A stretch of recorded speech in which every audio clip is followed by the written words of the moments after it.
Welcome back to All This Math. This is Professor Parker, and for this lesson, we're going to be doing some more work with Paycheck Math. Paycheck Math, because, I like to keep it relevant. You know what I'm saying? Like, and when people work jobs, they want to make sure their money's straight. And if their money not straight, it's a problem, right?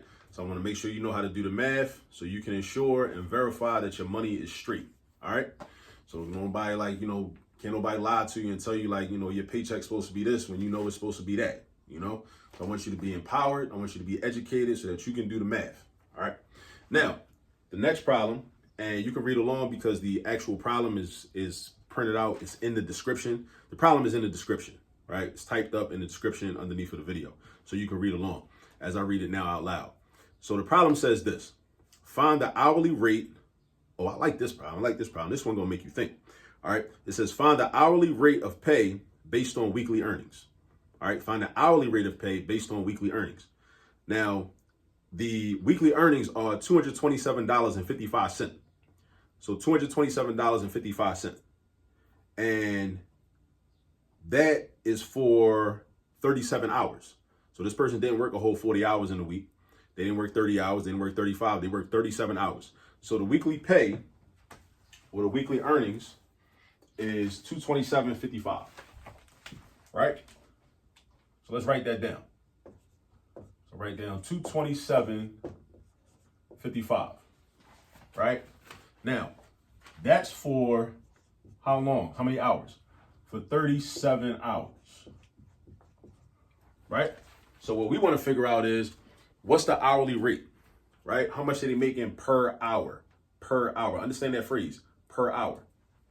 How much are they making, right? So they made this all together over this many hours. This all together over this many hours. Notice I said over. Notice that I said the word over. I was being intentional when I said that. Because think about a fraction. This amount of pay over this many hours. So if we want to know the hourly wage, let's write that on your paper. Hourly wage is this amount of pay, 227.55 divided by 37. Divided by 37. Now, I want to make sure you understand the concept of division, right? Because a lot of us, when we was in elementary school, if you're an adult looking at this or you're an older person looking at this, right?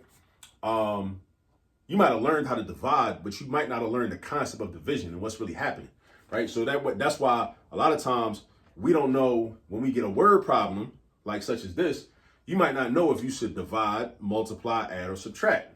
You might not know unless you really understand the concept of division. So division is basically like when you have an amount, right? And you're trying to break that amount up into equal pieces or equal parts or equal increments, right? That's when you use division. So what we're trying to do is we're trying to take this 227.55 and break it up into 37 equal increments because this person worked for 37 hours, right? And we're trying to figure out, well, how much money did they make each hour? And we know that they made the same amount of money each hour. They didn't make like $5 one hour, $8 another hour, $40 another hour, $2 another hour. Nah, they didn't do that. They made an equal amount of money every hour. So whenever you're trying to take an amount of money or an amount of anything, a quantity of anything, and you're trying to divide it up into, or see, I use the word divide, so that's a hint, right? But you're trying to break it up into equal parts, that's when you can use division. Because what you're trying to do is you're trying to divide. The word divide matches up with the word division, right? Divide is the verb, division is the noun, right? Divide is the verb, division is the noun. So when you're trying to take this, take a number and break it up into equal parts, meaning 37 equal parts, because this person worked for 37 hours, that tells you we're doing division. Now, you can go straight to the calculator and then do this. 227.55 divided by 37. Make sure you divide top down, not bottom up. That's a common error some people make. Divide top down. Top number, numerator, divided by the denominator, not the other way around.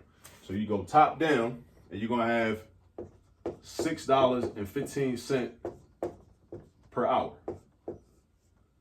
Right? $6.15 per hour. Now that's if you use a calculator, but we got a little time. So you know what? I can show you how to do it using long division. Because what if you didn't have a calculator, right? And long division is only one of the methods of division. it's a lot of different methods of division that we shouldn't run from, because some of the other methods you or your child might like better, right? If you're a parent watching this, your child might like partial quotients better. Your child might like the box method better. You know, there are different methods of division. They might like Kemetic division. You know, division from ancient Egypt that our ancestors used to use. So it's a lot of different ways to do division. But I'm about to just get into some long division because I'm just in the mood for that, you know? So I'm gonna just use long division. So if we're doing 227.55 divided by 37, that means that the first number, the number that we're dividing up and breaking up into equal parts, that's called our dividend. That's our dividend, right? The numerator is always your dividend. The second number, which gives you the number of equal parts, how many equal parts we want, that's your divisor. All right, so the long division problem gonna look like this. You're gonna have the divisor outside, and you got your long division symbol, right? Which kind of looks like a radical sign when we're dealing with square roots and cube roots and all that. Your dividend goes inside the symbol. 227.55. All right, so now let's get into the long division. So we got 37, and first we say, okay, how many 37s? We go digit by digit, right? And we create bigger numbers. So it's kind of like this. How many 37s can fit into 2? None, because 2 is too small. All right. Now, then we treat this like a 22, right? So we tried 2, that didn't work, so none. So I mean, I could write a 0 up here, but that 0 is really meaningless. Then I say 22. How many 37s can fit into 22? Also none, because 37 too big. We can't fit a whole 37 into 22. It's like somebody trying to fit a size 14 shoe into a size 14 foot into a size 6 shoe. It ain't gonna work, right? It ain't gonna work. All right. So now we go to 227. Okay, I know 37 is far less than 227. So I know that this is gonna work. This is gonna be cool, right? Now the question is just how many 37s can fit into 227. Now this is how I figure this out, right? This is always a tricky part for a lot of people, right? With long division. If I go 37 times 10, just randomly, I like to randomly multiply by 10 and see what happens. I know that's gonna become 370. That's way bigger than 227. So then I kind of scale it back. What if I cut it in half? What if I do 37 times 5? What if I say, okay, well, what if 37 could fit into 227 5 times? Or 5 groups of 37 can fit into 227, right? 37 times 5 would be 150 plus 35, which is 185. Now, where'd the 150 come from? 30 times 5. This 3 represents 30. The 7 represents 7. The 3 represents 30. The 7 represents 7. So 30 times 5 is 150. Just like 3 times 5 is 15. Then 7 times 5 is 35. And you must know your multiplication facts in order to do this well, right? It gets easy when you know your multiplication facts. So memorize those ASAP if you don't have them memorized already. So 150 plus 35 is 185. 185 is less than 225. Let me think. I could probably get closer. to 227. What if I said 37 times 6? Let's do 37 times 6 and see if we get a closer amount. Because we want to know the maximum amount of 37s that can fit into 227. That's what we're doing when we're doing long division. We want the maximum amount of the divisor that can fit into this number, right? Which is part of the dividend in this case. So 37 times 6 is going to be 180 plus 42. 180 plus 42, which is 222. 222, right? Now, where'd the 180 come from? 30 times 6 is 180. Just like 3 times 6 is 18. And then 7 times 6 is 42. Again, you got to know your multiplication facts off the top of your head. 7 times 6 is 42. Add those two numbers together, you got 180 and 42. 180 and 42, 180 and 40 is 220. Plus the 2 is 222. So that means that I can fit 6 37s in 227. I can fit 6 of them. Now, where do I put the 6 at? Above the last digit in that number. Now, we was dealing with 227. We wasn't dealing with the 0.55 yet. We're going to deal with that in a minute, but we wasn't dealing with that yet. So then we do 37 times 6. So when we do long division, it's a pattern. Divide, multiply, subtract. Divide, multiply, subtract. I would definitely recommend you memorize that. DMS, DMS, DMS. All right. Now we're going to multiply. 37 times 6, we already know. We already talked about that. It's 222. So we got 222 right here. You write that underneath of this number. Then you're going to subtract. That's the third step. 227 minus 222 is 5. 2 minus 2 is 0. 2 minus 2 is 0. Right? Now, 37. Now we repeat the process over again. Divide, multiply, subtract. We just subtracted and we got 5. Now what's going to happen? We actually pretend like this decimal point is not really here when we're dealing with our division, but we do want to write it in our quotient. We want to write it as part of our quotient. We do want to write the decimal point as part of our quotient. So now what we're going to do is, because 37 can't fit into 5, 5 is too small, but we can bring this next digit down and this 5 turns into a 55 and we start the process all over again. We do the same thing we did when we was dealing with 227. Now we into a pattern. Math is all about patterns. Once you catch the pattern, then it gets easy. All you got to do is catch the pattern. Just like when you play video games. When you play video games, you catch the pattern, you're going to be good. That's how you win. You beat the levels and go to the next levels, right? Just like with sports, you got to catch the pattern. Just like with music, you got to catch the pattern. That's how you catch the beat. It's the same thing. Math is the same way. I promise you, right? So now how many 37s can go into 55 or fit into 55? Only one. Only one can. Because if we do 37 times 2 is 74. That's more than 55. So we can't rock with that. All right. But I know one 37 can fit, only one single 37, group of 37 can fit into 55. All right. So I put the 1 up here and then I start the process. Well, actually, no. Now I got to multiply, right? I basically just did 55 divided by 37. 37 goes into 55 one time. Now I got to multiply 37 times 1, just like I did before, right? When we first started the problem, 37 times 1 is 37. You write it down here underneath of the 55. Then we're going to subtract. Remember I told you, DMS, DMS, D to M to S. Divide, multiply, subtract. Divide, multiply, subtract. Divide, multiply, subtract. All right, now we're going to subtract. So we got to know our subtraction skills. Now, 5 is less than 7. That poses a small problem, a small issue. So that means I'm going to borrow from the 5, turn that to a 4, make this into a 15. So the 5 turned into a 15. The 5 turned into a 15. See that?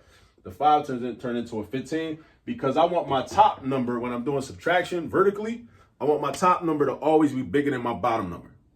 I always want my top number to be bigger than my bottom number. So I got 15 minus 7.